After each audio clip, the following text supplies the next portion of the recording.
మరింత పారదర్శకంగా వేగవంతంగా సేవలు అందించేలా వ్యవస్థను పూర్తిగా బలోపేతం చేస్తామని రెవెన్యూ శాఖ మంత్రి పొంగులేటి శ్రీనివాసరెడ్డి స్పష్టం చేశారు.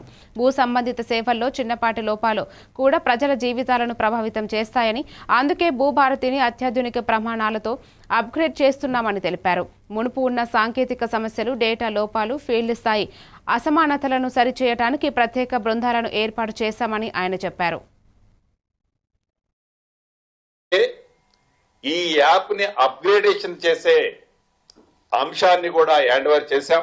నూతన సంవత్సరం జనవరి 15th నుంచి 30th లోపు ఆల్ ఆప్షన్స్ తో కొత్త యాప్ ఎన్ఏసి డెవలప్మెంట్ చేసిన యాప్ ఈ భూభారతి చట్టంతో పాటు రాష్ట్ర ప్రజలకి ప్రయోగకరమైన ఆ ప్యాచ్లున్న ఆ అతుకులకు బంతైన ధరణి యాప్ ని పూర్తిగా రిమూవ్ చేసి కొత్త యాప్ కూడా రాష్ట్ర ప్రజలకి ఇవ్వనున్నాం.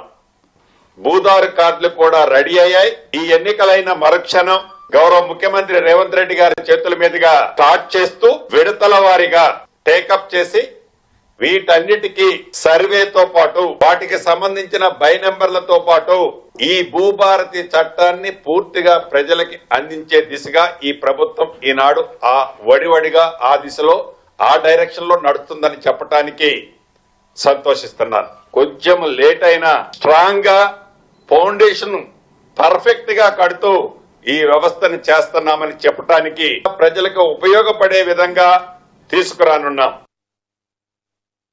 అందించబోతున్నామని చెప్పడానికి సంతోషిస్తున్నాను. పేదోడి ప్రభుత్వం రహదారి భద్రత